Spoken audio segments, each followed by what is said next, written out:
bisa naik turun ya. Untuk mobilitas vertikal juga ada dibagi menjadi dua. Yang pertama ada mobilitas vertikal naik, yaitu social clubbing, ditandai dengan masuknya individu atau kelompok yang memiliki kedudukan sosial rendah ke kedudukan yang lebih tinggi. Contohnya ada kenaikan jabatan. Ada juga contoh lainnya yaitu naik jenjang pendidikan dari yang SMP ke SMA atau SMA ke kuliah. Sedangkan tipe mobilitas vertikal turun, social sinking, berarti masuknya individu atau kelompok dari suatu kedudukan sosial tinggi ke kedudukan yang rendah. Selain itu, bisa juga dikatakan sebagai turunnya derajat individu atau kelompok dalam suatu kelompok sosial bagian sebagai satu kesatuan. Contohnya yaitu seseorang yang sudah bekerja, namun karena ada kesalahan sehingga pekerja tersebut itu di PHK. Yang kedua itu ada horizontal ya, bentuk-bentuk mobilitas horizontal. Bentuk-bentuk mobilitas horizontal itu ada yang tahu nggak apa? Selanjutnya ibu akan bahas tentang mobilitas horizontal ya. Tadi kan udah, yang vertikal kan udah. Sekarang horizontal. Mobilitas horizontal berarti perpindahan suatu individu atau kelompok ke kelompok sosial lainnya yang sejajar atau sederajat. Jadi nggak ada tuh yang namanya perubahan derajat kedudukan karena yang derajatnya masih sama atau setara. Contohnya gimana sih? Contohnya gini. Kamu pernah dengar ada bidan atau dokter yang dipindah tugaskan dari daerah perkotaan ke pedesaan atau sebaliknya? Nah, bidan atau dokter tersebut mengalami mobilitas horizontal karena tidak mengubah status kedudukan sosialnya. Sudah paham? Jadi lanjut ya. Selanjutnya ada faktor pendorong mobilitas.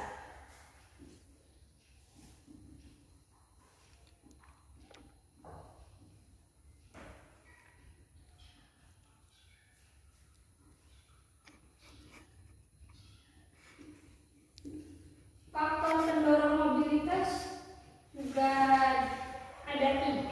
Yang pertama yaitu ada politik, perpindahan penduduk, dan tingkat kelahiran.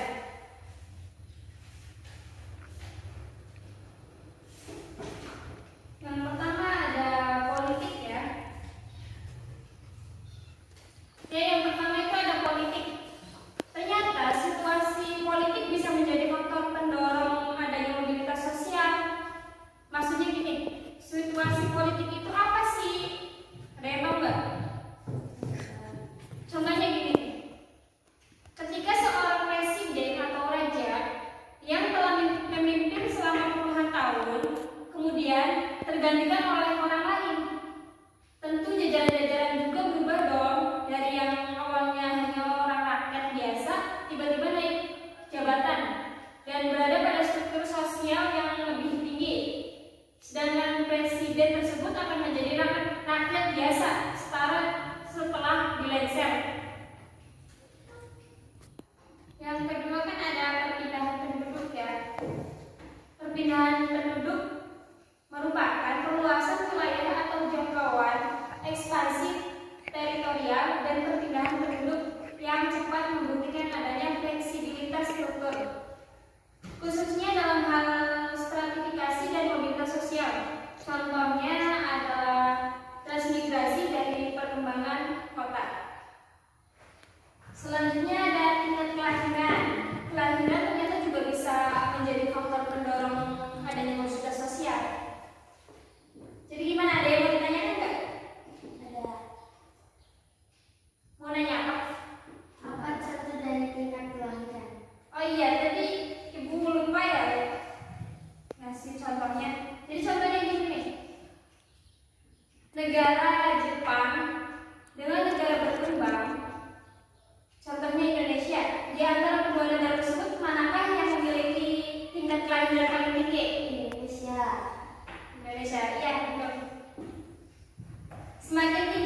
kelahiran dari kalangan status sosial rendah, maka akan semakin sulit untuk meningkatkan kelas atau status sosialnya. Kesulitan tersebut dikarenakan oleh rendahnya tingkat pendidikan dan kesejahteraan pada tingkat kehidupan dengan status sosial rendah. Jadi sedangkan mereka yang berasal dari negara maju cenderung akan membatasi tingkat kelahirannya. Dengan begitu akan tercipta kevakuman sosial yang membuat mereka lebih mudah untuk melakukan mobilitas sosial. Gimana? Sudah paham? Kalau sudah paham, aku mau lanjut tentang faktor penghambat mobilitas sosial. Tadi kan udah ya faktor pendorong. Sekarang faktor penghambat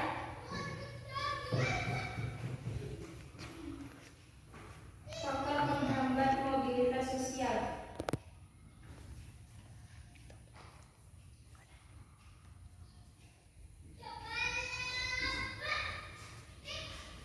Jadi faktor penghambat mobilitas sosial itu ada 3. Yang pertama itu ada diskriminasi, yang kedua stereotipe gender, yang ketiga itu ada kemiskinan.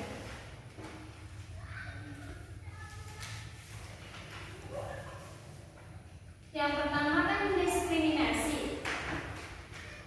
Pasti udah tahu kan apa diskriminasi itu? Jadi diskriminasi itu suatu sikap yang membeda-bedakan perlakuan antara sesama anggota masyarakat. Dengan adanya diskriminasi, maka mobilitas sosial dapat terhambat. Contohnya itu seperti ketika kamu melamar kerja di suatu perusahaan yang mendiskriminasikan suatu suku, agama, atau ras tertentu. Misalnya mereka yang dari suku Batak tidak diperbolehkan untuk bekerja di perusahaan tersebut, sehingga mobilitas orang Batak terhambat dong untuk mendapatkan pekerjaan di sana. Tentu saja hal itu tidak baik karena bisa menimbulkan konflik. Yang kedua itu ada stereotipe gender. Gender juga bisa menjadi faktor penghambat adanya mobilitas sosial. Nah, kok bisa gitu? Gini deh, contohnya ketika ada perempuan akan melakukan pekerjaan yang mayoritas dipegang oleh kaum lelaki. Kemudian ada yang bilang, udahlah, lo cewek gak akan bisa melakukan pekerjaan ini. Pekerjaan ini cocoknya buat cowok. Nah, stereotipe gender semacam itu akan menghambat perempuan untuk menempati derajat sosial yang lebih tinggi. Ada yang mau ditanyakan? Udah paham ya? Selanjutnya ada kemiskinan. Faktor penghambat mobilitas sosial yang terakhir adalah kemiskinan. Tingkat pendidikan yang rendah juga akan mempengaruhi kepada kualitas sumber daya manusianya. Kenapa? Karena kemampuan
pengertian mobilitas sosial ya menurut para ahli.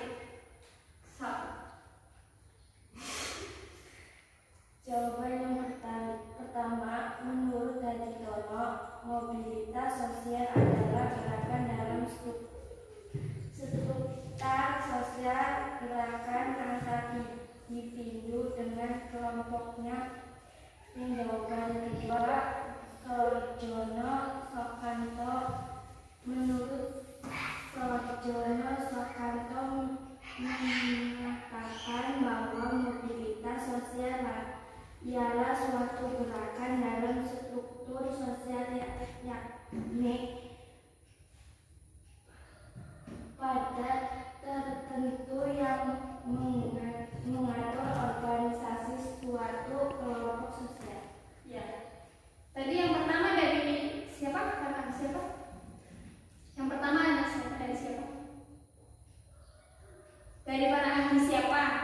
Namanya siapa? Yang pertama Haditono.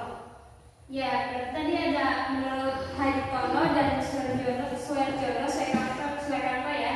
Selanjutnya kelompok kedua. Tadi pertanyaannya contoh tentang mobilitas vertikal dan horizontal. Kelompok kedua.